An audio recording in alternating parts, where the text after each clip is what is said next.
Assalamualaikum Football United ringan amatiran ala gua. Kali ini news update ringan amatiran. Ada beberapa informasi, sebenarnya nggak banyak ya informasinya, tapi ya ada satu dua tiga empat hal yang ingin gua bahas di sini. Kabar pertama disampaikan dari gua ambil dari United District, diambil dari Mullock Mirror ya. Dikatakan kalau Manchester United ini Erik ten Hag memonitor Rafael Leo. Dikabarkan ini Erik ten Hag pengagum dari sang pemain dan juga sudah mengirim pemandu bakat atau scout untuk melihat dia menghadapi Chelsea. Ini dia menarik nih ya. AC Milan menghargai sang pemain ini 60 juta pounds, berarti sekitar 70 juta euro. Dia memiliki kurang dari 18 bulan ya di kontraknya dan menolak untuk menandatangani kontrak baru walaupun ada 5 tahun kontrak yang ditawarkan. Wow. Ini dia pemain Rafael Leo, pemain muda AC Milan ya, yang memiliki kekuatan di playmaking, long balls dan juga ball control. Bisa bermain di sayap kiri dan striker di depan. Bagaimana menurut tanggapan gue dengan amatiran? Gue kurang begitu mengikuti jujur pemain ini ya. Cuman gue sih lebih pingin kita mendapatkan pemain yang dalam tanda kutip yang lebih jadi gitu ya. Pemain yang sudah membuktikan bikin gol banyak dan bisa membuat gol banyak. Bukan hanya di kompetisi domestik ya, tapi juga di di internasional.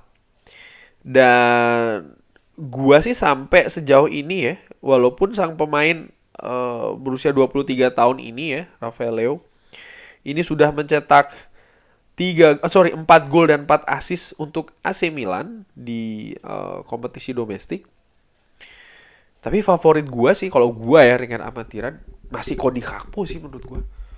Pemain yang memang sekarang ada penurunan dalam hal mencetak gol, tapi perannya dia ya, kontribusinya dia ke permainan PSV Eindhoven menurut gue masih tetap bagus. Dia merupakan sosok vital. Sama-sama bisa bermain di sayap kiri.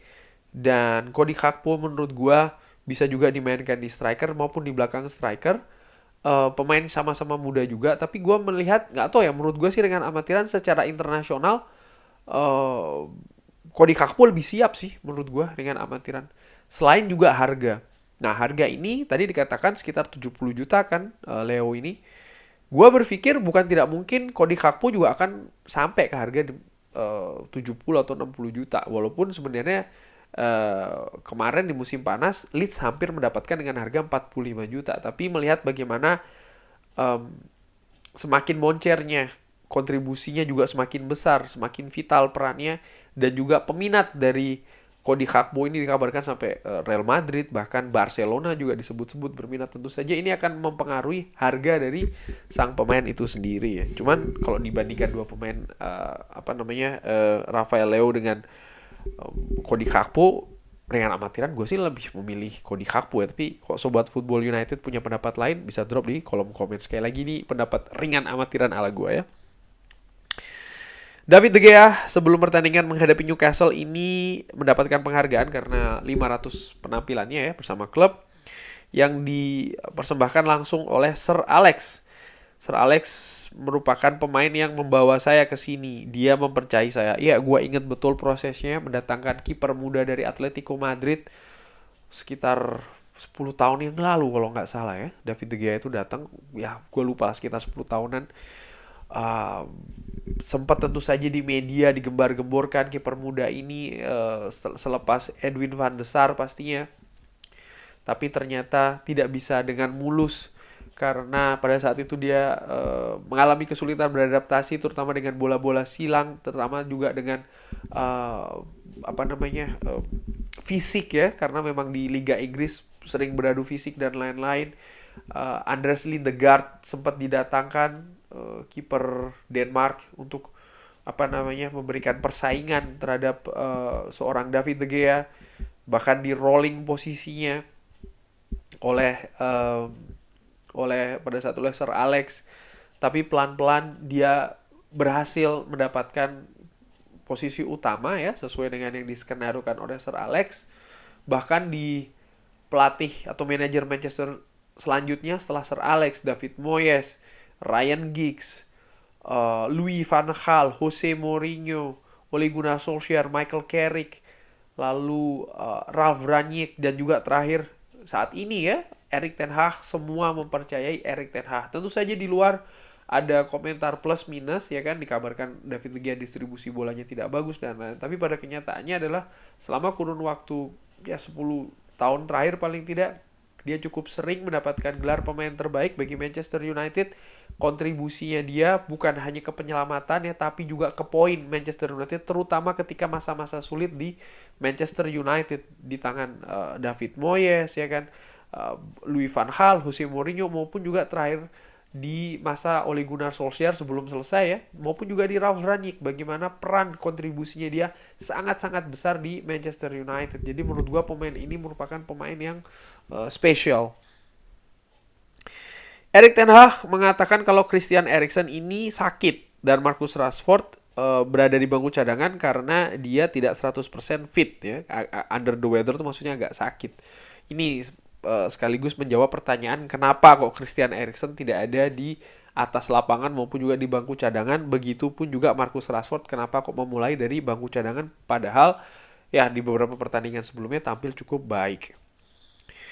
Manchester United dan PSG ini menanyakan ya informasi pertama tentang striker Inter Milan Lautaro Martinez. Wow, ini dikabarkan berminat berarti ya Manchester United. Ini sudah pernah disinggung oleh Fabrizio Romano beberapa waktu yang lalu kalau memang ada keperminatan Lautaro Martinez, artinya Manchester United ya kepada Lautaro Martinez. Cuman tentu saja harga dari sang pemain ini kan mahal, prosesnya juga tidak mudah karena sang pemain juga merupakan andalan dari Inter Milan. Menurut gue sih enggak ya, gue masih belum melihat betul pemain yang terlalu mahal apalagi dari klub besar ya kan.